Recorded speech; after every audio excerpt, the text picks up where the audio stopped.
Hello everyone, and welcome. I welcome also the cyberspace audience, which outnumbers often live audiences. That's the nature of the beast. I want to dedicate the class to Rivka Bat Leah for complete for Shlema healing. May the teachings here be in her merit, and in Seymour, Alan, and all your family and all of us. So maintaining high self-esteem, which was, thank you for the suggested topic, especially when we're surrounded by people who criticize us, who disappoint us, and should I use harsher words? You could fill in the blanks. So I think like it is with any given problem or given challenge, as some of you familiar approach I always take, is that there's two ways to solve an issue. And one is dealing with the symptoms or dealing with the roots. The symptoms is like a Band-Aid, short-term solution, a painkiller. Sometimes that may be enough, and hopefully it is, to relieve us from any undue discomfort. But very often, especially with deeper issues, Band-Aids and short-term symptomatic and remedial actions really will not solve the problem. This is true not just in physical and medical issues, but also and even more so in psychological ones. So when you're dealing with the question of a person's self-esteem or self-confidence, it's not just important about addressing, okay, do you feel confident today or tomorrow? Can someone boost your confidence and help you get you more inner strength? But it's really getting to the core of what would really cause someone to have a lower self-esteem, and what then can you do to heighten it. Now, it's easier said than done because we also live in a non-neutral world. We are constantly, and in the adult world in which we live, and we'll soon talk about children, we live in a world that is not neutral and is not naturally supportive of us. It's actually a world where the cynics would put it, dog eats dog, survival of the fittest, and it's a competitive environment, and people are trying to see how much they can use others or sell them something or peddle them something. So even if it's not, we're not even talking now with criminal or malicious intent, but just the basic reality of existence we know is a harsh existence. You go to work, you have people competing with you even for your job. You have people, you have bosses that even if they're pleasant, still have a bottom line to feed. We are in a constant, you could say constantly inundated, a barrage of all kinds of things being demanded and expected of us. And when you throw into the equation also people who are more selfish and are not interested in our welfare, so what are we really exposed to? A hostility that doesn't do very well for a person's self-confidence and self-esteem. Critique, as I said, competition, demands, and just look at our lives. When you think in terms of even purely on a marketplace level, the social forces, the social influences that are exerting themselves upon us, imposing themselves upon us. Take just a very basic thing, the idea that people are selling something to you. That means they have to convince you to buy something, which means not necessarily the best thing for you, but they want to convince you it's the best thing for you. And it may be a good thing for you, but how do you really determine? So there's the ongoing emotional manipulation of our minds and of our hearts to determine what we value. And I was just reading an article the other day about how journalism has become so bastardized and so compromised by the fact that right now it's focused on getting audiences. Whereas once, at least there was the illusion that you're standing for something. Now it's about how many people are going to watch something and what kind of headline will go viral.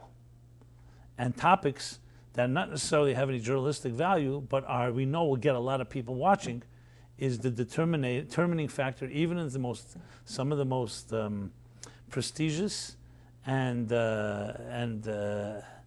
sophisticated journalistic outlets. Some people think Trump epitomizes it, and of course the media feeds into it because it's like an ongoing circus.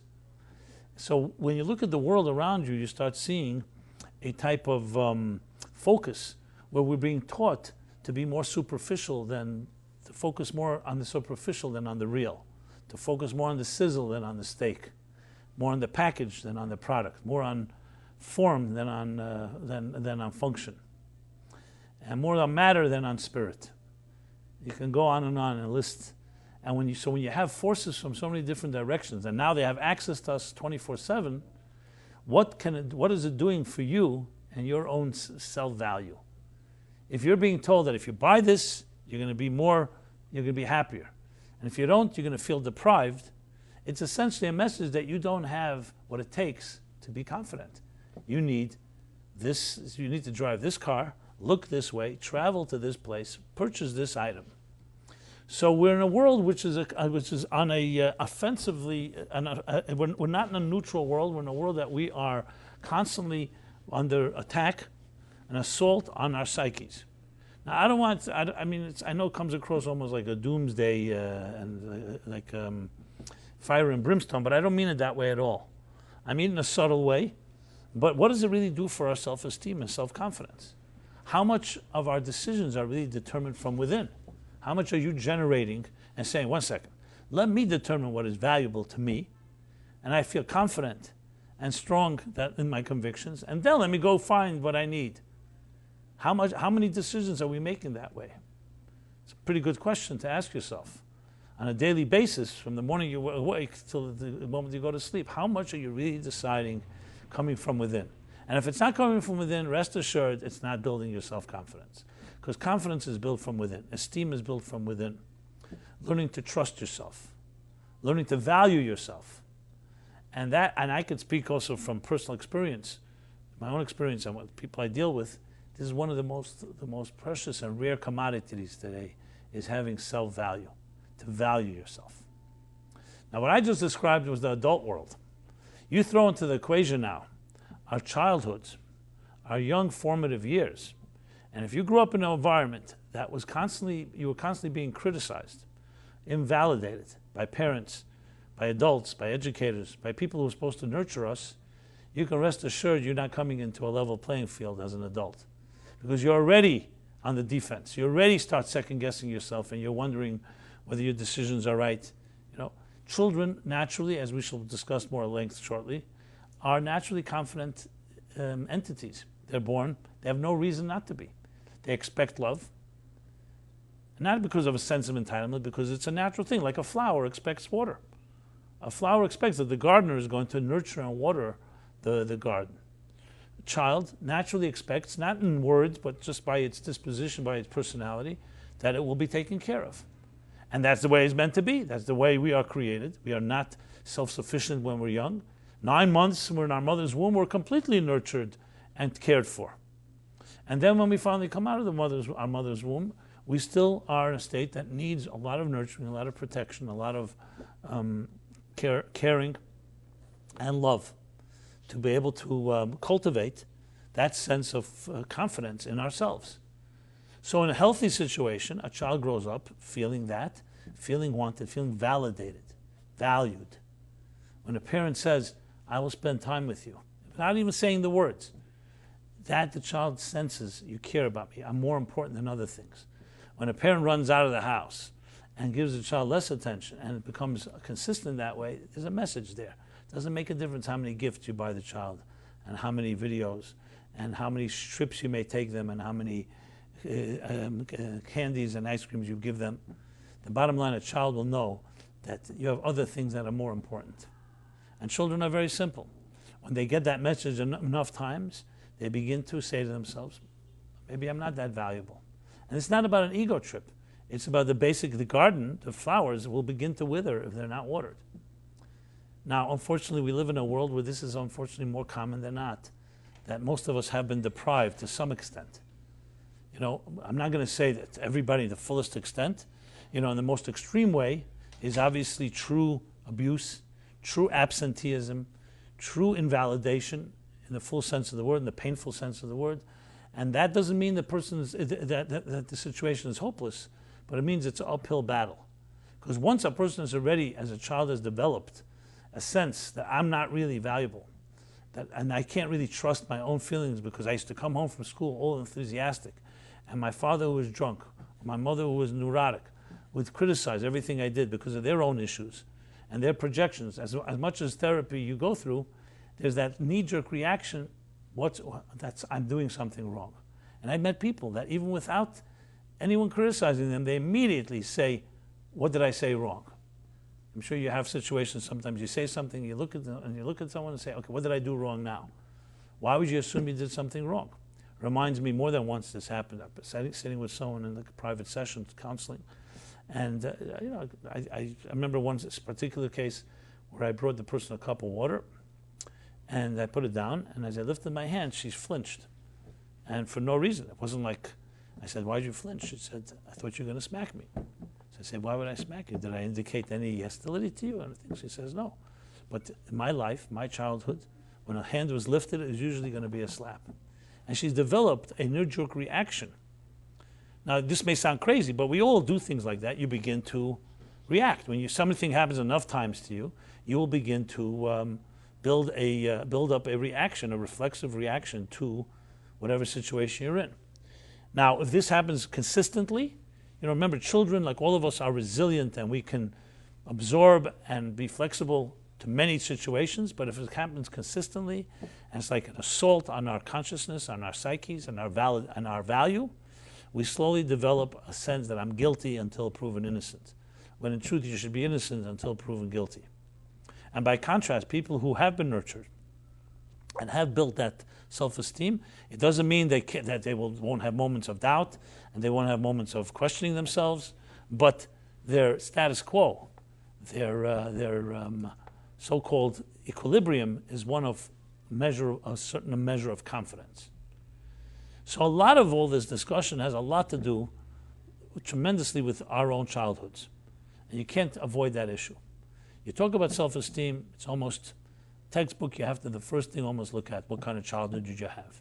And not because we're looking to dig up a can of worms, or to look for trouble. It's simply because you have to understand what has shaped you.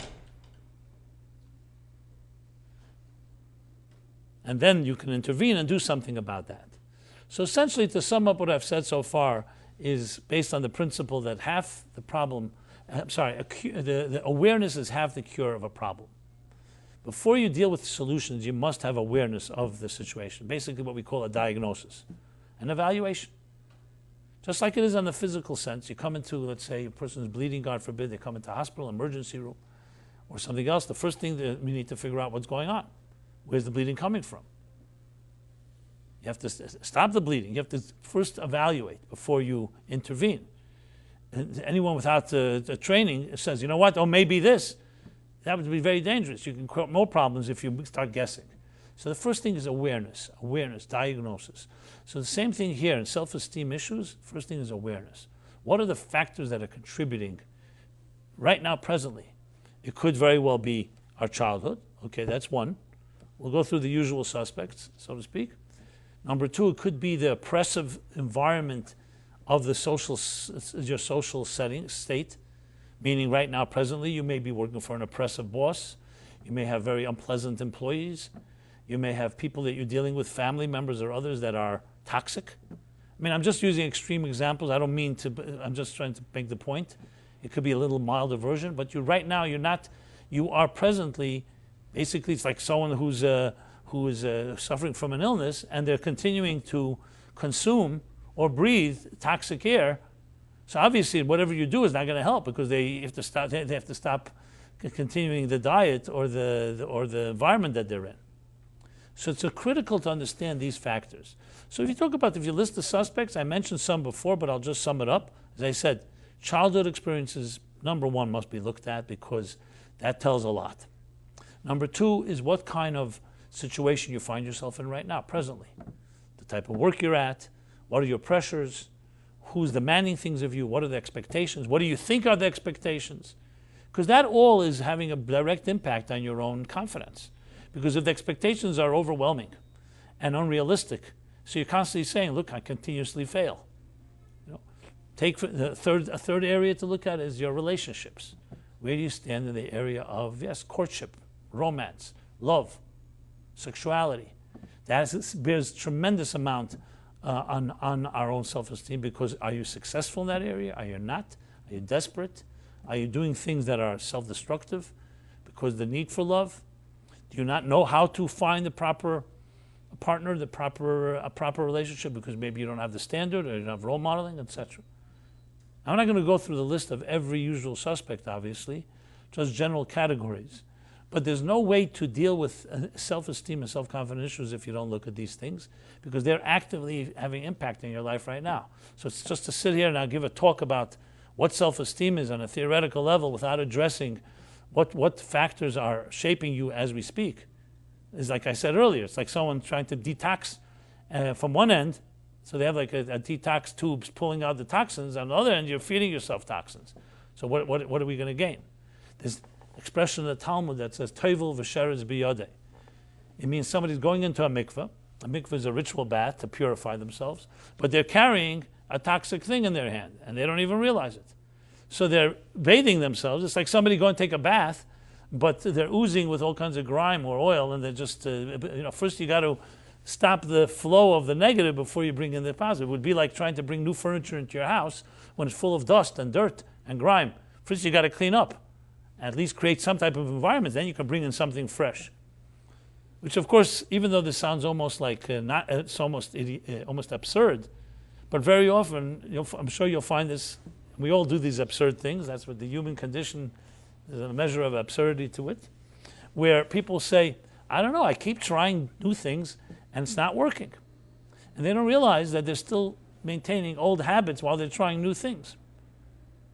Like the line that I always, I don't know who coined it, I think I coined it, but some combination of different things I heard over the years. Maybe I'm not trying to take credit for it, maybe it's plagiarism of some form. But the line goes like this: if you think what you thought, and you say what you said, and you do what you did, what will you have? Can you figure it out? What you had. You'll have what you had. If you think what you thought, and you speak what you spoke, and you say what you said, meaning you continue doing what you did yesterday in thought, speech, and action, what will be the results? The same results. Now, I'm not sure if this is a famous line. Insanity is somebody saying, doing the same things and expecting different results. Or as they say in the healing world, if nothing changes, nothing changes. Now, these simply be like simple idioms and simple maxims and ideas, but it's easy to give, as we all know, it's easier to give advice to others than to yourself. And the fact is we're all guilty of this, of our blind spots and our subjectivity that don't allow us to see sometimes that we are our own worst enemy. And even though you're sincere in looking for change, but you're not changing anything as you seek that change. And there's no way around that. People say, I want change, but I want to change anything. Tell me the logic in that. It doesn't work that way. If you have a bad habit, you're going to have to change something to get rid of that bad habit. And to say, I'm just going to assume a new habit and forget about the bad habit, but if you have the bad habit, it's going to come back to haunt you. This is a challenge, but the beauty of I shouldn't say the beauty. The good news is, as I said, awareness is half the cure. Even if you may not be able to completely overcome your past patterns and routines and habits, but the first step is awareness. So very often I'll tell someone, I'll say, listen, we're not looking to change, that's who you are, but at least be aware. Be aware that every time someone lifts their hand, you feel someone's going to slap you. No, that's not natural. I'm not suggesting suddenly change your whole emotional makeup. That's how you're wired right now. But until you recognize that this is an issue, you're definitely not going to do anything about it. So the first step is what we'll call, some psychologists call it like the cognitive life raft. At least in your mind understand that's not the right way to react. I still react that way, but at least I understand it's not. It's like the Baal Shem Tov says something very fascinating. The great mystic, the Baal Shem Tov, he says that there are two types of darkness. There's darkness, and you know it's dark, and the dawn will come, and the light will come. But then there's a darkness that's so dark that it conceals that it's dark. He calls it double darkness. In the verse in the Bible it says, haster aster, a double cover. It covers the fact that there is something to cover. And then you can convince yourself night is day, ugly is beauty, something negative is positive. That's when there's the real distortions, because you don't even know that you don't know. So the first step is saying, 1 second, I to convince yourself, for example, that you're experienced in the area you're not experienced is a perfect example. But then you come to an awareness and say, one second, you know something? I'm not experienced in this area. There's nothing wrong with that. Maybe I need help. Maybe I need to go to a professional. That awareness is the first step to all growth. No one's asking you to become perfect. But very often people with low self-esteem, low self-confidence have to develop an illusion that I can do it. A person with self-confidence is the first person that's going to admit, I can do it. I know it sounds paradoxical, but that's exactly the point, because a confident person knows what they're good at, and they're very clear about it, and they're very clear that here's some things I'm not. So I hire someone or I consult with someone that has a clear view on the matter. A person with low self-confidence, you'll find, often does not go for advice because they feel they have to compensate. To go back to the childhood experiences, when your father or mother or any adult continuously berated you and criticized you and said to you, what's the matter with you? What do you start doing? You stop going for help. You start putting on a show to prove to your father you don't need anybody. I can do it. And it's really a fabrication. It's a fabricated sense of toughness, or what's the word I want to use, bravado, that you feel I can do anything. Very confident people are the first to say, here's my strengths and here are the things I need help in. Because they have a clear sense of their boundaries, of their strengths, and of their weaknesses, which we'll be discussing as well. So, to sum up what I've said so far is this. Self-esteem goes to the core, essentially, of who you are, what has shaped you, and what is shaping you presently. And until you're ready to step back and say, okay, here are the factors that contribute to why I second-guess myself, why I have difficulty with commitment, why I have difficulty with making decisions. Doesn't mean you have to expose yourself and go announce it and advertise it. We're talking about between you and yourself, or between people you trust, in a very confidential and discreet way. That's the first step. You have to be able to identify. It doesn't have to be perfect. Just identify, because that becomes the beginning of defanging the enemy, is recognizing the enemy. You know, in warfare, the key to all warfare is not how powerful you are, or how many arms you have, or how many firepower. It comes down to often confidence, psychological warfare. If the enemy thinks you're stronger, you may be weaker, but you already won. And the same thing is emotionally and psychologically. When we are not aware and we think the enemy is much bigger than it is, then the enemy does become bigger, because you empower, you're fueling your enemy. So it's critical to be able to defang the enemies by awareness. It's like you shine a light on something, the maggots and the parasites run away, because they thrive in darkness. Our own weaknesses, our fears, our inhibitions, and including our low self-esteem and self-confidence, thrives when we don't understand what's going on. Because when you're confused and you're lost and you don't know, when there's clarity, you always begin to build confidence. It's like he'll say, you know what, I'm afraid of taking upon myself this and this new project, or take upon myself a new goal.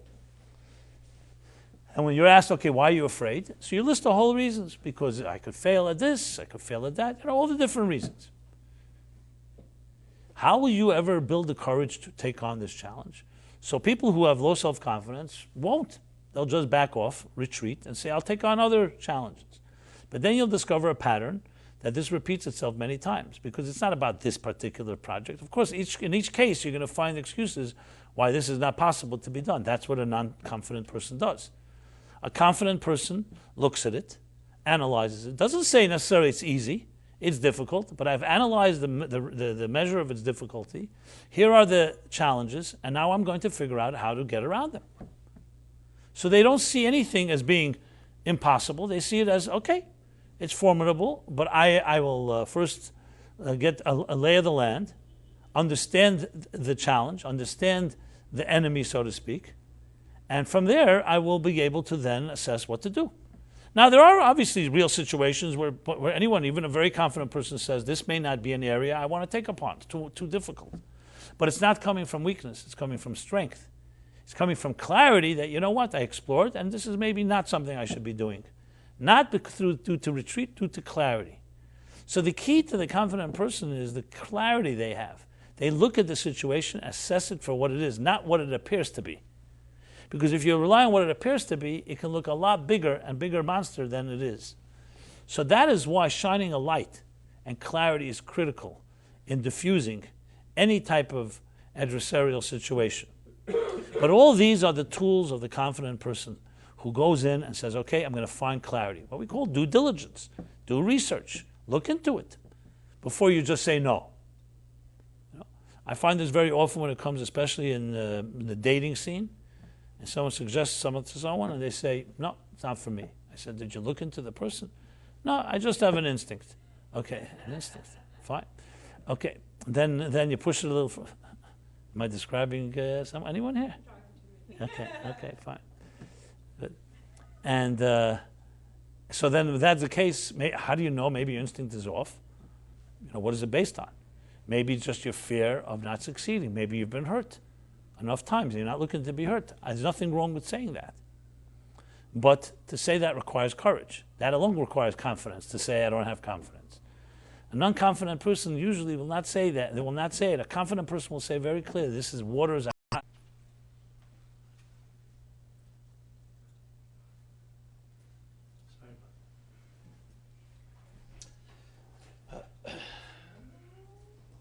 This is the downside of technology, huh? Okay. So where were we?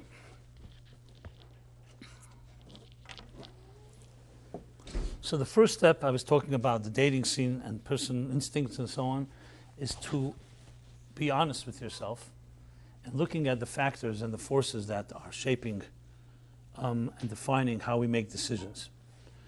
And though it takes work, and I will discuss that shortly, but you really want to get to a point, once you identify what you can do to counter that. So let's get to the bull by the horns. Let us indeed say that someone grew up in a home and environment.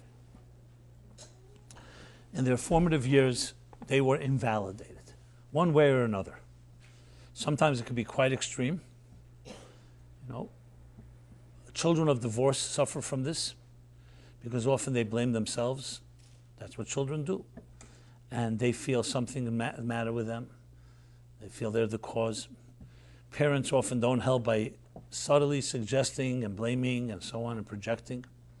So once you identify any of the above, then the next step is, what do you do to counter it? The answer is you need to have a very heavy dose of validation to counter the invalidation. But here's the challenge. People who have been invalidated, in a way, become their own worst enemy, and they usually don't like to hang around people that are confident. So they often make misery loves company. The friends and others they meet feed their own self-perception. That's what happens. And you have to be fully aware of that. It's one of the biggest challenges. Because like I said earlier, we don't change our thoughts and our speech and our actions just because we want to. If a person does have has been invalidated and does not have a healthy sense of self-value and self-esteem and so on, what will happen will be, no question, what will happen is that they will so-called look unconsciously, not consciously, look for ways to confirm their own negative self-image. And we all do this. And it's a very difficult thing to fight because obviously no one's going to do it deliberately. No one's going to say, I'm going to wake up in the morning, I'm going to figure out how to undermine myself today. Does anybody have that on their to-do list? You write it on your to-do list, really? Okay. That bad I've never seen. There are people, by the way, that do that. That's when a person really is self-loathing. But we don't do it consciously. That's the problem. If we did it consciously, then at least we could address it. We do it unconsciously. We almost like set ourselves up to make sure that you're going to fail at something. You undermine it in the first place, so you don't really fail. This happens very often in relationships. Many people, when it gets too close for comfort, and somebody's getting closer to you emotionally, what will you do if you're a person that's lacking self-esteem? You're going to sabotage it before they do, because you don't want them to hurt you. So you end up hurting it. This is typical behavior. Now, what I'm describing are things that are easier to identify, but there are many things that we can't identify. Simple things like even mundane things like what kind of jobs we choose, what kind of challenges we'll take upon ourselves. A person who's been invalidated from young age is usually going to cut themselves short from really achieving what they're capable of. So it's almost like a given that someone lower self-esteem, lower self-value, the less challenges you'll really take upon yourself, because you don't want to get into a situation where you may fail and you doubt yourself too much. So you don't shoot your bar, you keep very low. And if you're very smart, what you do is you cover your tracks so no one really can notice. And that's that. And then you live out your life, never really living up to the potential you're capable of. That's how sad it is. So how do you counter this? You counter this by being very honest and candid and blunt with yourself, and always critical to have an objective friend that you invite to kick you in the pants, not in a bad way. You invite in to be able to challenge you. And what you want to do is counter it by not allowing yourself to do that. An example, taking on a challenge that you would not want to take on naturally. I'm talking about a good challenge. I'm not talking about doing something that's, God forbid, self-destructive or anything like that. Maybe that's exactly what you need, is to take on a challenge that you thought you're not capable of, and why don't you try? You swam in waters to this point, why don't you swim in a little deeper waters? And I'm not talking about doing anything reckless or crazy, even though that could also not hurt sometimes, to do something a little nuts. But the key thing is to get out of your comfort zone, because that's how changes happen. Shifts happen when you shift something. There's no way around that. And that is the little secret that nobody wants to hear. Everybody wants to say, I want to change, but I don't want to shift anything. Well, that doesn't work. It doesn't work. I'm not suggesting cold turkey you shift everything. You take it step by step. One of the suggestions I always make is like in a very simple level, like when, let's say, you have your wires tangled up. You know what I mean? Or your hair is tangled. Or something else is tangled up. I mean, physically even. How do you untangle things? So most of us, we get impatient, and we just start pulling and pulling, and what happens? It gets more tangled to the point you can't even untangle it any longer.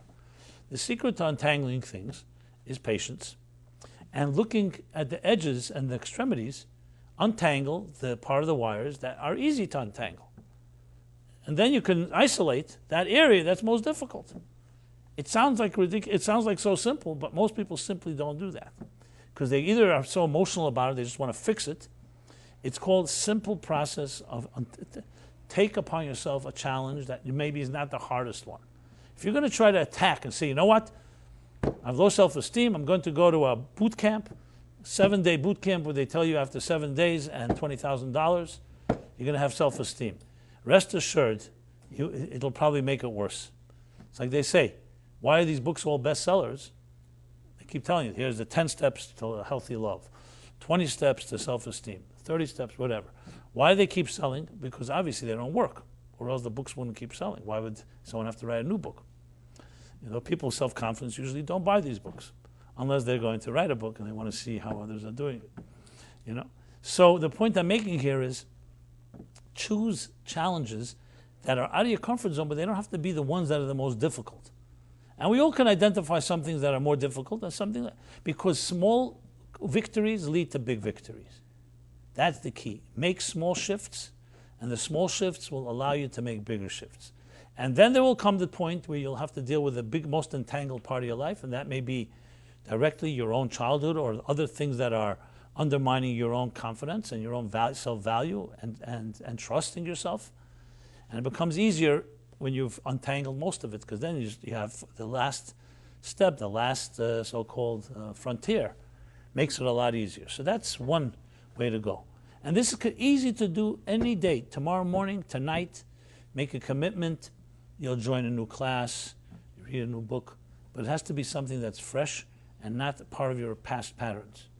That's how you counter, especially deep-rooted invalidation, and that's a result of absenteeism or other childhood experiences that cause us to, in our formative years, to lose self-trust and self-confidence. Now, just for the record, even though self-confidence and self-esteem are interchangeable usually, they actually don't mean exactly the same thing. I mean, there's even debates on the topic, but my take on it somewhat is that self-confidence There are people that have low self-esteem but can have self-confidence. It's usually not the other way around. Why? Because self-esteem really gets to trust, it's really being able to value yourself. Esteem. Do you have esteem for yourself? Do you respect yourself? Confidence can be taught. In this particular area, there are people that are very good at doing something, so they're confident in what they do, but doesn't mean they necessarily respect themselves. They've learned to be good at something. And it's still valuable, because at least you have that, but self-confidence is more about trusting yourself, trusting I can do it. You know, I can drive a car. I've done it enough times, so I have confidence in driving a car. Is it self-esteem? Not necessarily. You can be a person of very low self-esteem and be a great driver. I mean, it sounds a little odd what I just said, but I'm just giving you an example. My point is you could be good at something and be confident in it, but simply because you're trained and you know you have the skill. Self-esteem gets deeper into the self-valuing and trusting yourself. Valuing and esteem for yourself, not just trusting, but valuing yourself. But in the context of our discussion here, both obviously, I'm interchanging them because they're both, the broad sense of the term, we want to have both. And self-esteem is obviously gets much more to the person who you are. So one of the ways, so the key is identifying and countering it. If, for example, let's just take a very simple example. Let's say you play tennis, and whatever it is, the way your muscle or your physiology is shaped, you have a quirky way of striking serving a tennis ball, or a certain way of throwing a bowling ball. So what are you trained to do? If it's like, let's say, it tends to go to the left a little too much, you train yourself to adjust. Let's say, your angle or your other things, so it compensates for no one's going to change you, because it's very hard to change someone's natural habits. But you can adjust. Just like when you see something's going a little too much to the left, you adjust accordingly. Psychologically, that's also a key thing, knowing how to navigate. And knowing how to navigate is the critical component in really building that self-confidence. So if you're a person, for example, that your initial reaction is that you hesitate or you retreat or you're afraid for whatever reason, and you know that, again, as I said, you don't have to force it upon yourself, but the shifts you have to make have to be direct proportion to the areas where you feel weak. So in the area where we have the lack of that confidence, you have to find things that validate, which means getting involved, let's say, in a project that's out of your comfort zone, but you see, you know what? I'm working with people that are competent. I'm learning from them. It's like incubating. You hang around with people that are better than you in something, and you learn from them. Now, a truly low self-confident person say, I don't want to hang around successful people because it makes me feel like a failure. They'll laugh at me. It'll be glaring, so I'd rather hang around losers. That way it doesn't stand out. Again, nobody makes any bumper stickers or business cards that announce, I'm a loser and I like to hang around losers. But subtly, we make these little decisions. You know, you go to the places that you're more comfortable. Whereas when you're countering lack of self-confidence, what you want to really do is go into areas that you're not so comfortable, but hang around people that are confident in what they do. And assist them, help them. There's nothing wrong. Nobody is born an expert in anything. You learn from those that are good. And it rubs off, and their confidence rubs off. So these are things that we can actively do on an ongoing basis. And it just needs a little creativity and a little attention, figuring out where it is, because it's very hard in a group of people to give specifics, because each of us have our own little challenges. But now, to take upon yourself something and say, you know what, you know that, let's say, you'd love to play a musical instrument, but objectively people tell you you're never going to do it, for whatever reason. It's not natural to you, it's too much difficult, some people are more naturally inclined to it. So you have to choose your battles too. Sometimes to set your mind to something that's completely unrealistic is not a sign of failure, but that you're unable to do it. It's just a sign of clarity, of awareness, where you should take upon yourself. So the first thing is really to see, and that's why an objective mentor can help in this regard, where are your potential strengths that you've not yet really actualized? And that can come with something that in your own mind and feeling you feel you really could be good at, you're not good at yet. And the question then is, what game plan can you make to be able to get there? This is the process of growth. And it's not about achieving perfection, and it's not about suddenly becoming the super confident person from the non-confident. It's about building. It's like muscle conditioning. Nothing's done overnight. You build. As I said before, small victories breed bigger victories. Success breeds success. Small untangling things leads to bigger untangling things. It's the rule of the game. There's no reason to feel that you have to cram it all and succeed in one shot. It's step by step by step. And don't be afraid of making a mistake, because that's one of the big fears of, unfortunately, children growing up in homes. The terror. If I made a mistake, my father's going to come home and he's going to kill me for it. And as children, we are terrified of these things. I just remember some of my little fears, and they're completely irrational when you get older. And this is, thank God it was only a one-time thing, but I remember it. I remember I was in summer camp, and let's put it this way, I was somewhat of a troublemaker. Not the worst type, but disruptive force, as they say today. And I don't even remember what I did, but one of the other counselors came over to me and says to me, because of what you did, you're going to have to come to dinner tonight in your pajamas. That's what he said. And as a little kid, what was I, 9 years old, 8 years old, you don't think rationally. I was like terrified. And I didn't call my parents, I didn't call anyone, because whatever, children don't feel that they can call for help because they feel they're under the control of this spell. That's part of the problem. And I remember all day, I can't tell you, I was just in dread. Those dreads, which of course afterward turned out to be completely, basically he didn't even remember what he said. And I was in dread, I was avoiding him. I was thinking, now think about the rational. What is it? A camp of 500 kids, they're going to have one guy sitting in the pajamas there. It's obviously ridiculous. But that's what he told me. And I maybe it was important for me to understand dread a little. Because as I grow into an adult, I meet people who actually still have that dread. To me, it's a joke now. I did, by the way, give it to that guy. He got older. I met him one day, and I said, I want to tell you something that you said to me when I was 9 years old. And today I can protect myself. And, so if I was, I would have punched him in his face if I was like a little more violent. I didn't do that. I just let him know. He said, I said that? I said, yeah, that's what you said. I hope you don't say it to your own children. And he didn't mean anything. I don't have one feeling, a negative feeling. He said it, he threw out a lie. But you never know. With children, things are very different. A little sound sounds to a child like a major earthquake. The point I'm making is that these are factors of our childhood that affect us, and they can be completely ridiculous, but they become embedded in our psyches and affects how we look at things. So that is critical. That is why it's so critical to counter it by inundating yourself with experiences that are exact opposite. Which means the most important thing for someone who has not had so much love in their life is to have a lot of love in their life. But you'll say, it's okay, it's a catch-22. I don't feel I deserve love, so how am I going to have love when I grew up in a loveless situation?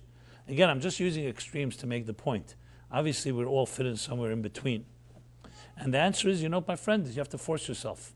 It's not going to just come easy. Yeah, you got to do something that's going to get yourself out of your comfort zone.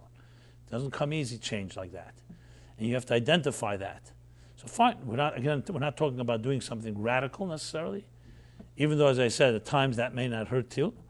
But under the guidance of someone that understands the dynamics of how people build their own confidence, you find examples, you find situations. Anybody here in this room or anyone listening wants examples, you want to contact us, contact me. I just need to hear more about your profile, a little more about your life. I can give you some suggestions. But I guarantee you that if you really apply your mind to it, you can find your own suggestions. It's not that difficult if you're willing. The difficulty is being willing, not the ideas. If you're not willing, then, you don't show up. If you don't show up, obviously nothing's going to happen. But being willing, then comes the next step. Okay, let me figure out. Don't hide behind and saying, I don't have any suggestions, therefore it's not possible. That's just a nice smokescreen of saying, I'm afraid to enter there. So there's no suggestions. There's always suggestions. There's no such thing as an impossible situation in this regard. Okay. So let's talk about something even more fundamental now. Go a little deeper. And this is really the best news of all. And that is like this. If indeed we were people that did not have as a natural birthright self-love and self-trust and self-confidence, self-esteem, then you could say, you know what, if I didn't get it in my childhood from my parents, and I'm now living in a hostile workplace or a hostile world in general, that's basically really, I have to constantly play defense because people are critical and people are negative and people are selfish, people are jealous and so on, then you can make the philosophical argument that, you know what, hey, too bad. You were dealt the wrong deck of cards, and now you got to live with it. But that's not the case at all. And this brings me back to a point I always make, because to me is the key to all healing. And I've said this to many therapists I've spoken to. I always ask therapists that I know, and some of them come to me for supervision or other discussions. I say, how much do you truly believe in the spirit of your client? How much do you really believe in them? And when people are honest, sometimes they'll say, I don't really believe that much. I'm trying to create damage control, make it a little easier. I say, so you're taking money from a client, and you don't really believe, are you telling them that as well? That you don't really believe in them and their possibility? Of course not. How could I tell them that? That undermines the whole thing. But that would be like someone who you are paying to be your life coach or your personal coach, and they don't really believe you're capable of doing what you're paying them to help you do. It's somewhat unethical, some would say. But I understand why some people feel that way, because especially when you go with we'll talk a Freudian, what I call Freudian Darwinian model of the human being. So essentially, that we're really, the id, in Freud's words, is the driving force, a wild, untamed, selfish, pleasure-seeking force inside of you. And then we can superimpose upon ourselves some type of civility, ego and superego. Then basically, we're trying to keep people at bay, but really, at the end of the day, we're animals at heart. We're beasts. And just like you cannot stop an animal who's hunting for prey, at the end of the day, when human beings are push comes to shove, they're also that way. And we see sometimes horrible ways human beings can mistreat each other when they're desperate, when they're dying from hunger, when they're in an avalanche and there's nothing to eat, or they have to save their own skin. We've seen it in the worst possible ways. So if you make a case for the human being in that fashion, then I don't know how really one can really build any self-confidence, self-esteem. You're living in a world where, as I said, survival of the fittest. But here is the position that I've obviously embraced, that comes from the teachings of mysticism and the teachings of the soul.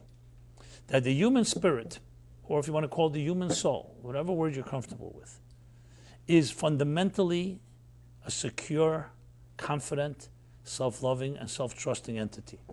And there's no reason for it not to have all the confidence in itself and the respect for itself and the love for itself. And it's only the anomaly, or you could say the aberration is the fact that we live in a world and people who have somewhat distorted our own awareness of our true selves. So it really comes down, who's the real you? If the real you is just the product of circumstances, and those circumstances happen to be ones that undermined and eroded your self-esteem, then that's your story. But if the real you is a fundamentally healthy entity that deserves, and by his birthright has the power to be confident in itself, because, to use the words of the mystics, you are divinely ordained. You are sent here on a purpose. You have a divine purpose, an indispensable mission to fulfill that you and only you can fulfill. Then it's a very different perspective on looking at yourself. Then, the natural you is the confident you, and the rest is the aberration or the anomaly or the distortion. So the key thing is to then, in this sense, get to know yourself. Because you'll say, okay, fine, that sounds very good on paper, but how could I be sure?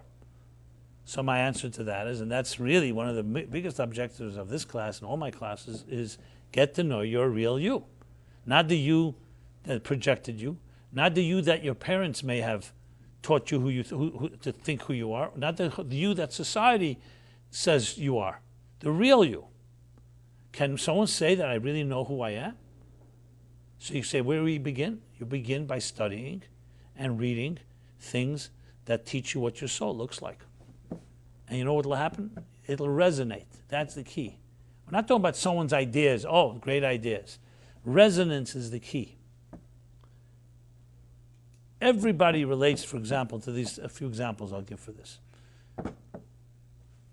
You enjoy music, you enjoy a particular song. You unplug, you put on a headset, you surround yourself with the music, nobody's around. What do you feel like when you're in the moment, in the zone, completely submerged, completely surrounded by beautiful harmonies, beautiful song?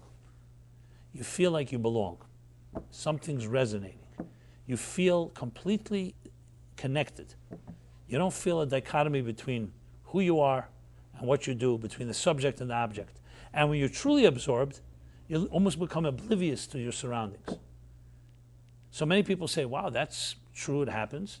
But that's like that's a moment of grace. That's like a miracle. How would you like to know that that's your natural state and the rest is the aberration? When you spent 9 months in your mother's womb, no matter how dysfunctional your mother may have been, and I'm saying she was or not, but even if she was, you were exactly 9 months consistently 24/7 submerged in the embryonic fluids, which create a sense of belonging. And it's not an accident that when we're surrounded by music, people will sometimes describe it as like being underwater. Like go into water. We gravitate to water. What does it feel like when you go into a bath or an ocean, a pool, natural water, and you go underwater and you just feel a certain calm? Why is it calming? So some biologists argue because since we were once amphibians, like frogs and seals and whatever we were, you think you were a frog? Huh? Shark? What? Crocodile? Jellyfish? Whatever. You could decide. So therefore we gravitate back to our roots, which is amphibious roots. I don't know. Maybe it's a nice theory. What I would submit, and this is based on the Kabbalistic and mystical teachings, we gravitate to water because we originate in water. The embryonic fluids. For 9 months we were basically submerged in water, and we were fed and drank and protected, and everything, our sustenance, even our breathing, everything came from there. On the macrocosmic level, the mystics say, the sages say, that the universe began mayim b'mayim, all submerged in water. If you think about it psychologically, it means that you began with a very big head start. You were not thrust into a hostile world and go figure it out. You were surrounded and protected. What does that do to the human psyche? That before we even emerge upon our births into this world, 9 months we were completely protected. Now, if that continues after we emerge from the womb and after the umbilical cord is cut, and our parents continue to maintain that type of nurturing, then that continues to cultivate that confidence. But you have it already inside of you because your soul, by virtue of its being, is not an accident. No one gave it to you, so no one can take it from you. That's the ultimate definition of self-confidence. It's confidence being generated from within. You ask anyone that values themselves, people with high self-esteem, it has nothing to do with arrogance. As a matter of fact, the argument can be made the most arrogant people are the people with the lowest self-esteem, and they compensate by their arrogance. Like, I remember meeting a guy who was just a very difficult person, and I wanted to know, like, what makes this guy tick. So a friend, a mutual friend, tells me he hides his ignorance with his arrogance. I found that to be very insightful. It was exactly right. He hides his ignorance with his arrogance. Arrogance is usually a tool used by people to hide things that are missing. So they suddenly appear like supreme self-confident. Self-confident people, frankly, the real ones you'll meet are very humble. They don't make big stuff about them. Can they have a measure of arrogance? Listen, arrogance comes sometimes with the turf, but it's not arrogance that defines them.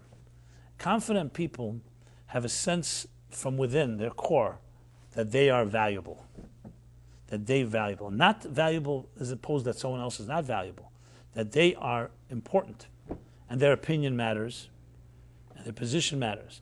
Now, this doesn't mean they can't be wrong, and it doesn't mean that they can't stand corrected, but they have a sense of value, self-value. Where's that coming from? It does not just come from our parents can confirm it and validate it.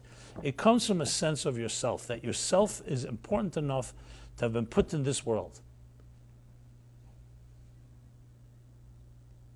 There's a line in my book, Toward a Meaningful Life, which has resonated with many people.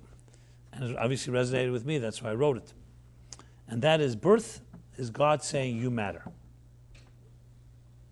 And I'll share a story that I share from time to time. It's a very moving story, and one that I could say one of the most definitive moments in my life, this episode. When my book came out, which was initially, it came out in 1995, it's a long time ago, before the war. I like to say that. I don't know what war. Before many wars.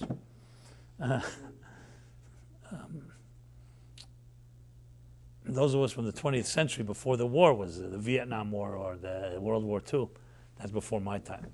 But anyway, so the book came out. I was sent on a book tour by the publisher. And first it started out 20 cities, major cities, and then it was very successful because the bookstore, people would come, usually a book signing in those days, I don't know how it is today, 15, 20 people, it's considered successful. People were coming out more like 80, 90. So the publisher noticed, so they expanded my tour, ended up being 90 cities. I didn't mean in a day, obviously, it meant over a period of 2 years. So one of the cities I was at was St. Louis, Missouri, Midwest. And I remember the evening very well because, besides for the story, but it was the night that they had in all the JCCs in the United States, they had this memorial service for Prime Minister Rabin. That would have been 96, probably, right? Who was assassinated. So a big turnout. So the evening in St. Louis, there were probably 2,000 people. And since I was a speaker, not because of the event happened later, it was planned beforehand, so I had a lot of people there. Can't say they all remained, but I knew they didn't come to see me, so it was not necessarily fed my self-esteem, just for the record. As an aside, I will just mention a few days earlier, I was in Chicago at the Barnes & Noble, and when I was entering, I was giving my talk that evening. As I was entering, literally maybe 500-600 people were leaving. Now, first I thought they're leaving because I'm coming. Is that why they're leaving? No, then I find out. I said, what's going on? He said, Howard Stern was just here. He had a previous talk. And I said, yeah, interesting. So Howard Stern, this was the book he gave out. I forgot the name. But the cover of the book was him dressed in drag. So I remember the manager says to me, and they just finished hearing him, so they're leaving. So I said, why don't you tell them that I'm here? And actually he says, listen, if you dress like that, I'm sure they'll stay. So I wasn't ready to do that, okay? So just for the record, in case you're wondering how disruptive I can be, that's a line I won't cross, okay? Keith, does that assuage your fears? Okay. Anyway, so I'm in St. Louis, giving my talk. I get back to New York a little while later, and I received this email. It's just the early days of email. Was it a letter? I don't remember, to be honest. But I remember almost word for word what the letter said. And you'll see why in a moment. So a woman, right from a woman, she writes, I was in the audience hearing you, listening to you speak that other evening, St. Louis. I was going to come over, but there was a long line, and then I didn't feel comfortable anyway, so I decided to put it in words. And she writes, embrace yourself. Listen to this. She writes, I'm a 47-year-old executive working in a prominent firm in St. Louis.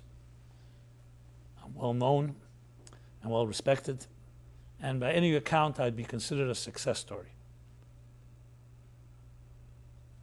I have a high executive position, make good money, well connected, growing, influential. But the fact is that beneath the veneer of success lays a woman in shreds. You see, my soul was murdered when I was a young child in the abusive home I grew up, where I endured ongoing violation, emotionally, psychologically, sexually. And I am basically a wreck, a self-loathing wreck. And I've tried all types of therapy, nothing really works. Relationships are just a mess. I don't trust anyone. I constantly test people, and therefore people don't trust me. And I've basically resigned myself to my lot, which is that I will never, I'm damaged goods. And what do people like me do when we don't have inner control? We create outer control. I became super ambitious. I'm driven. I'm successful.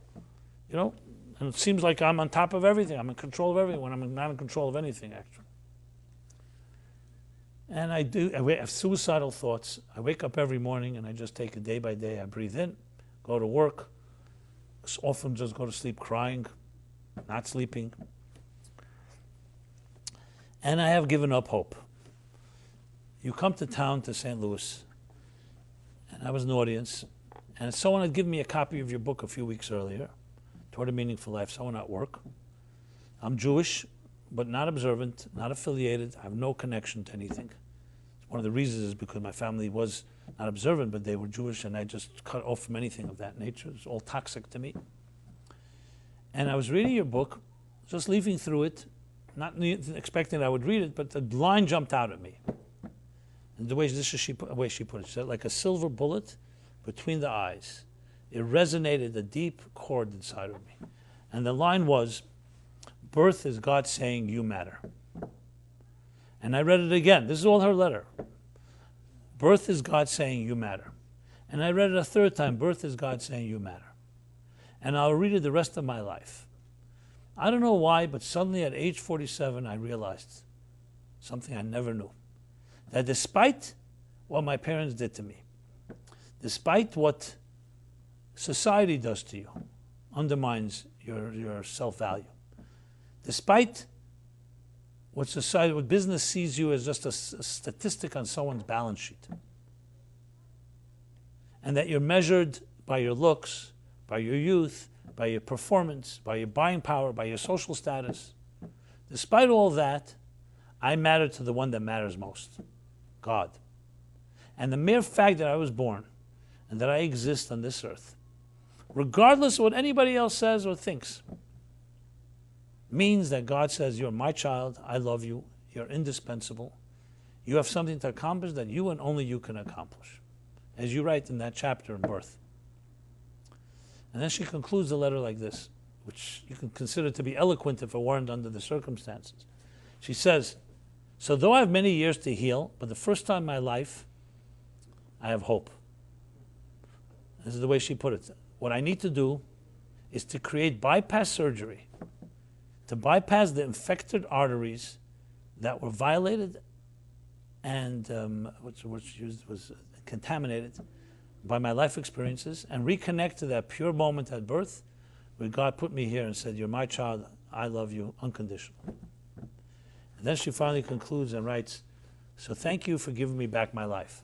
This is the letter. You understand? When I received this letter, I remember I was weeping. I could not stop crying.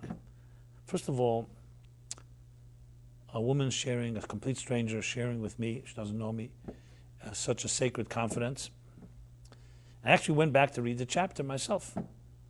Because, when you write a book, when you write it, it's yours. Once it's out there, it's the readers. People read what they read into it. And I wanted to see it in that way, and I actually appreciated it very differently, obviously. I looked at that line, and I saw the different lines, and I saw how it affected her. So it really was very moving to me, firstly, that I could have such impact. It wasn't me, because obviously I was conveying teachings that come from my teacher, a mentor, and the teachers before us, thousands of years of resonating truths. And it resonated, and it affected her in this profound way, probably more than it affected me. I wrote her back. I remember I wrote her back sharing that I offer my friendship in any way I could help you. Thank you for writing, just some kind words. And I asked her permission to tell the story, and she gave me permission. And I've told it probably, I would say over 100,000 people probably heard from me directly over the years. Maybe even more. I've written about it. She asked me not to tell her name because she said, I'm sure people who have similar experiences will want to contact me or they want to show compassion to me, so just don't. And I still maintain connection with her. It's a number of years. She's no longer now retired. And she still struggles, but she's an unbelievable person. And I've written to her more than once. We've written back and forth. I've written to her a few years later. I wrote to her, I said, I want to thank you because you've given me a new appreciation of something I took for granted. I said, I started asking audiences, do you really matter? I would ask people, say, do you really matter? And of course, you get a giggle and a chuckle, and this people think is like a silly question. Of course I matter. What do you mean I matter? I have a bunch of plaques hanging on my wall. I have family that adore me. I have people who I pay to worship me, whatever it is. I get honored. Of course I matter. We have healthy ego. So I rephrased the question. I said, let's put it this way. If you were never born, would it make a difference to anybody? If you were never born, would anybody feel it's a tragedy? Remember, if you're not, no one knows you're here, so no one knows you're coming, so why would it be a disappointment if you don't show up? Once we're here, circumstantially, we feel that we matter and we're valuable because once I'm here, I'm going to justify my existence. But do you really have cosmic value? Are you really indispensable in a world of 7 billion people? And each one of those people has 75 trillion cells. And we're not going to get into all the species in the world and how many grains of sand exist. Do you really value, or you circumstantially, you're valuable to your family and to those that you love, and maybe you have made an impact and done good things. And I can tell you many people get a little queasy when I ask that question. If you were never born, would it make a difference? And I would go even a step further, and I wrote this to her. I said, I even developed a theory that many people maybe, their drive for success, whether it's the ambition at work, whether it's making money, whether it's other conquests, maybe is masking an unconscious fear that we really don't matter after all, so we have to find ways to make sure that we do and leave our mark. Like the pharaohs of old. They want to make sure that there's something eternal. And I continued and I said to her, I have to thank you because sometimes it takes the eclipse of the sun to appreciate sunlight. I grew up, I'm the oldest of 5 children. I'm talking about myself. The oldest, a little spoiled probably, asked my siblings. The advantage of being oldest is that your siblings go to therapy for you and you don't have to go to therapy about them. But, you become like a surrogate. And once your father passes away, they project it on you, whatever. I hope my brothers and sisters will forgive me. They will. They have a good dose of self-confidence. But I took for granted. My parents, no parents are perfect, but they treated me nicely and they nurtured me and they made me feel special. So is that the reason I matter? Because my parents told me they loved me and they validated me? And what happens if one day they wake up, God forbid, and they say, you know what? You're not that valuable as we thought you were. So then my stocks go down. Is it dependent on other people's validation? Even good people. So I say, you did not have that luxury. Because no one told that to you. They told you the exact opposite. And you came to the truth that only the eclipse of the sun can come to. And that is that you matter not because of what people tell you, even people who love you. You matter because you fundamentally matter, because birth is God saying you matter. That's the real reason. That you have a fundamental value because you exist and you're here on this earth. It's all that matters. It makes no difference what you look like that day and how much you perform or not perform, as she put it so well. Now, if you have parents and friends and community that validate that, great, come on. Then it's tremendous, because then you have not just your inherent value, but you also have others acknowledging it. But that is the real truth of where real confidence comes from. And it was from her that I learned that, because without that, you can convince yourself it's other factors. You're successful at this, successful at that. But when you hear her story, it makes no difference. You can fail at everything and you still have absolute value. And that helped me understand something that I've seen in my life. I've seen people blessed with everything, with health, with wealth, with good looks, good education, and they could be miserable people. And then I see people who grew up in poverty and with no privileges and many challenges, and yet they have a certain profound refinement. I'm not saying it's mutually exclusive, but it tells you something. That has nothing to do, circumstance don't define your life. You can have the best and completely feel empty and have no confidence, and you can have an externals that are seemingly deprived of everything and be an extremely confident person. I've seen this. I've seen people who really struggle financially, struggle with other things, health-wise. I mean, I know a fellow, he's in California, suffering from Lou Gehrig's disease. He has nothing left except his eyes, as far as movement goes. He's a loving wife and children. You have to see this man's spirit. It's almost, I went to visit him. I couldn't believe it. He's literally a vegetable, practically. He has the sparkle in the eye, and they figure there's a technology with his eyes. He's able to type on screen. He has a sense of humor, and he's actually a musical guy. And I've watched videos of him. He was a dancer. I mean, he was like a really vibrant individual. And I say to myself, how can he? And he had challenges. I heard from friends that it wasn't easy, but he made a decision. He wants to dance he wants to be at his children's weddings. Why would he deprive them of that? And I see, because he's not focused on himself and his comforts. He's focused on the happiness of others and the love that he gives, not the love that he receives. You see these ingredients. Now, do we need to wait till something like that happens? God forbid. But it teaches you. Are we really appreciating what we really are? Or we appreciate the externals, the sizzle? You know? And God should bless us all. We should have everything. We should have the externals and the internal. But if someone had to say, where does it really originate from? Confidence and success. People say, give me enough money and I'll have all the self-confidence in the world. Does anyone really believe that? Actually, I think many people believe that. Because in our crazy minds, we think you can buy it. But it doesn't happen. It doesn't happen. It's not what it works. There's actually nothing that someone can give you that will give you self-confidence, by the way. Not gifts, not money, not anything. Even health. These are all beautiful gifts, but they're not what's going to give you self-confidence. Is when you learn that you were put here and that you have value before you came to this world, and you were sent on a mission, and that godly mission gives you indispensability. Nobody can give that to you. No money in the world is indispensable. Everything dies. Everything physical is going to erode and wear down. Nobody has yet figured out how to take one penny with them to the next universe, the next world.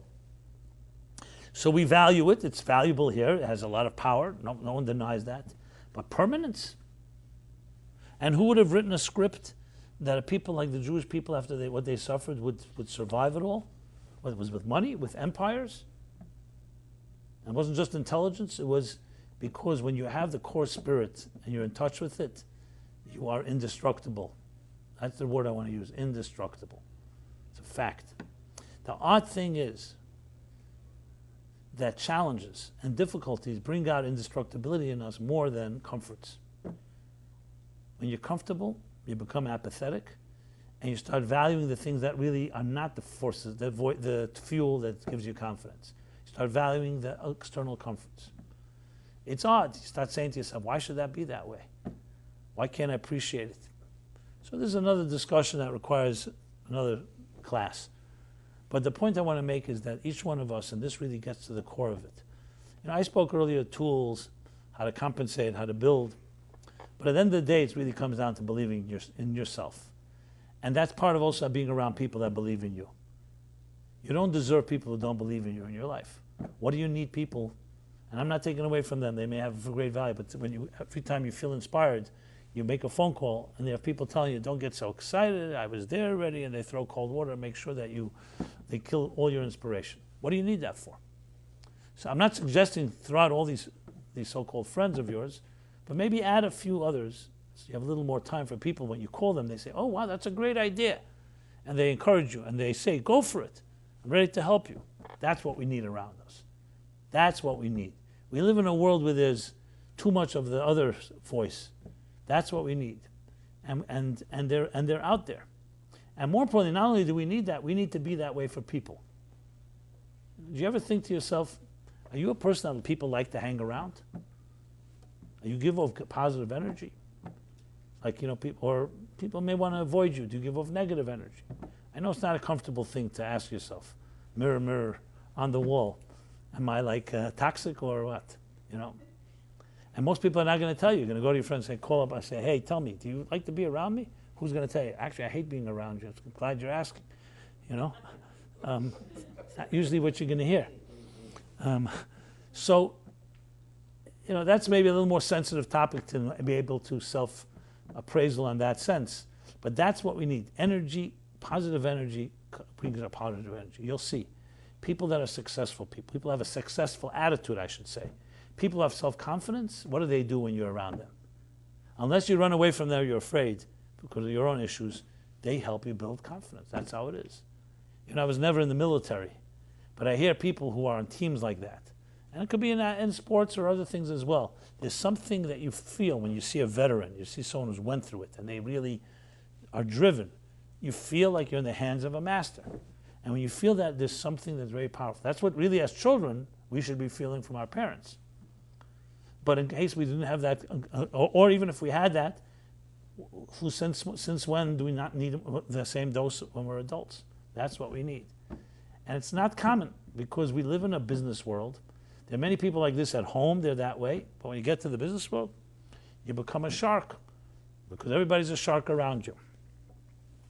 Well, maybe it's time to begin to introduce a little heart and soul, even in the workplace, even in the raw, capitalistic, money, business world. I'm not saying to become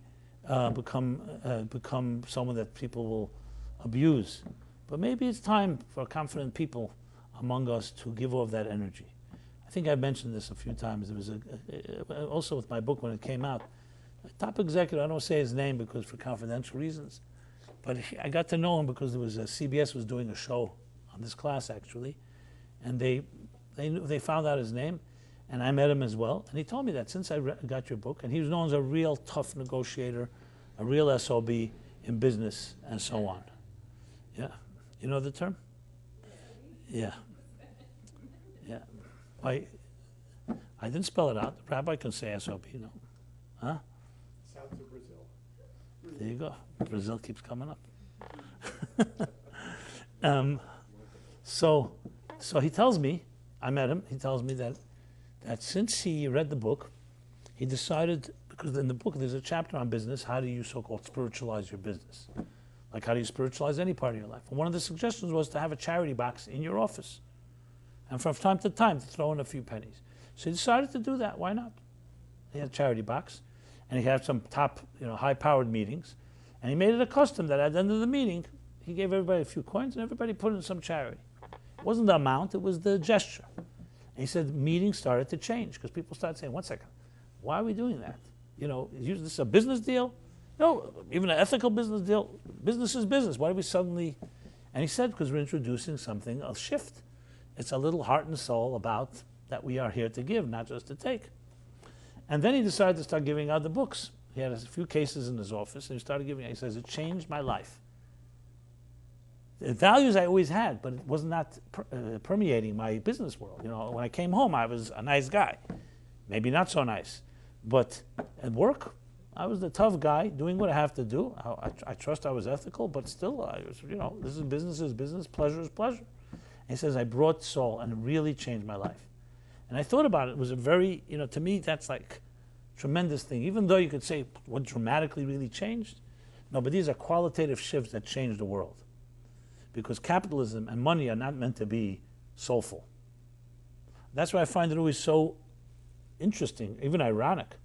Of all the countries in the world, the only one that has on their currency, the epitome of materialism, in God we trust. It's amazing. This is not a prayer book.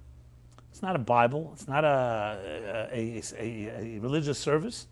Money, open it up. Every coin, every dollar bill, every 100, whatever currency it is, in God we trust. Nowhere in the world. In Europe, forget about it. Separation of church and state.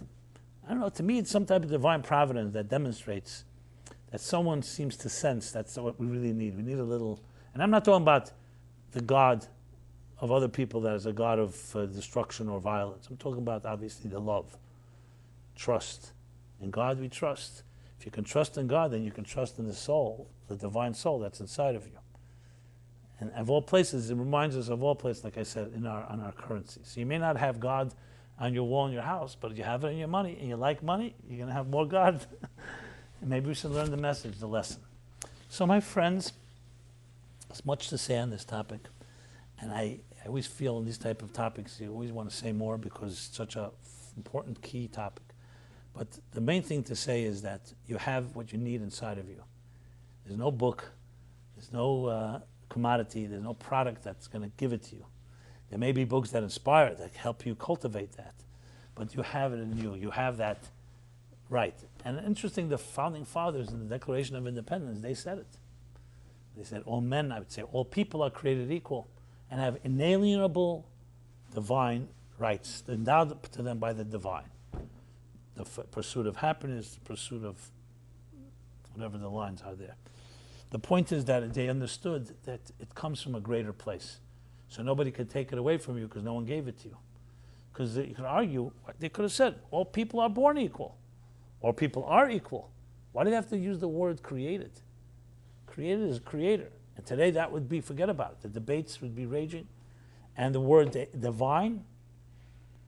So I never saw this anywhere, but I assume, because they were wise enough to understand, because if it's not going to be clearly spelled out that it's an act of God, then people could say, hey, I gave you these rights and I could take them away from you. Once you attribute it to the divine, that's it. It's absolute. And there's nobody in the world can say, to the point that it was built in the Declaration of Independence, even though the founding fathers had slaves, and even though other type of so-called human abuses, but they built in a statement that would undermine their own business interests, because they put in that all people are equal, all people created by God. I'll just conclude on, since it comes to mind, on a humorous note, but the same idea. I once asked an insurance attorney, I said, it's an interesting thing, with this whole agnostic and atheist different court cases going on in the country about prayer in the schools, or all these different stories about displays of any type of religious displays in public areas. How come nobody is challenging the statement that you find in every contract, in every insurance policy rather, that this policy covers this damage, that damage, but not, let's say, winds or earthquakes and other acts of God. They always write acts of God. Why don't they write natural disasters or natural acts? So ask an attorney, what is this? Suddenly God is suddenly in the picture. So he said smilingly, which is exactly what I was leading up to, he said to me, because if it would say nature, then there could be an argument who's responsible for nature. But if you blame it on God, I'm not God, you're not God, so that's not my problem, the insurer will say. You say nature, you could say, 1 second, you as the insurer should have taken account that there could be natural things. So suddenly when we need a scapegoat, especially a financial out, God is a very convenient one to blame. Or as the angel of death, when the world was created, the angel of death came to God and said, why are you giving me this job? People will hate me for bringing death to this world. So God said, don't worry about it. They'll blame heart attacks, cancer, diabetes, other things. They'll never blame you or me. They'll find some... anyway, just a little humorous. My friends, I, for one, was educated and taught, and I believe it about myself, and I believe it equally about you, that we do not know who has the greatest soul sitting in this room right now, or anyone on this planet. These are divine mysteries. But I do know, without question, that life is not worth it unless we respect and recognize that each of us has absolute dignity and majesty in our being and in our life journey. And that everything that happens in your life is part of that dignity. Yes, we can make mistakes, we can correct our mistakes, but never ever give up on yourself and give up on the fundamental indispensability of your life. Because the fact is that you matter now and forever. Every one of your actions matters now and forever. And you are indispensable, because what you can accomplish, no one that ever lived, no one that ever will live can do what you have to do. If you can tell that to yourself every morning and every evening, and as many times that you need to remind yourself, it is the key And just like exercise, you can't say I exercised a month ago and it's going to work for today. Every day. Just like you need to breathe every minute, every moment, you need to eat and drink, you need to reinforce and revalidate this statement again and again, because we're not living in a neutral world. There are forces all around us that attack the statement that I just said. Nobody's going to put up a billboard in Times Square anywhere, birth is God saying you matter. Because why would they spend money? What products do you have to buy for that purpose? There's nothing to buy. You already have it. You matter because God put you here. So why would anyone? So no one's going to make that announcement. You have to announce it to yourself.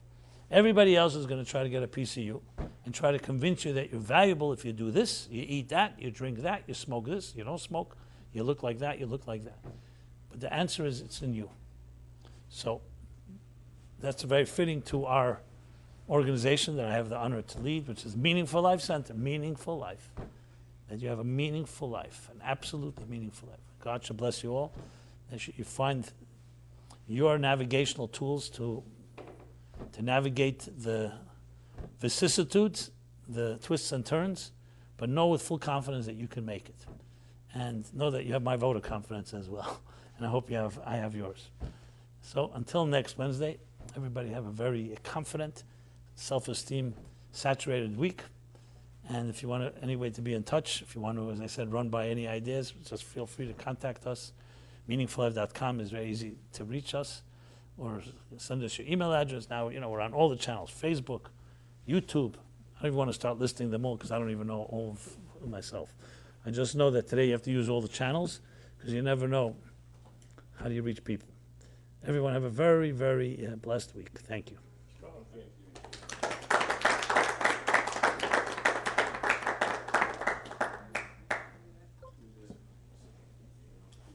Okay. Does everybody feel a little more self-confident now than when you came in? That's the key. I have a question. My name is Seagal from Chile. You are? From Chile. Chile? Huh, very nice. Yeah. Menashe. Yeah, you have been there, I think, once. I was there in Chile. I was in Peru. Me or my brother? My brother? I'm not sure. Let me just... What was the name of your brother? Yosef Yitzchak.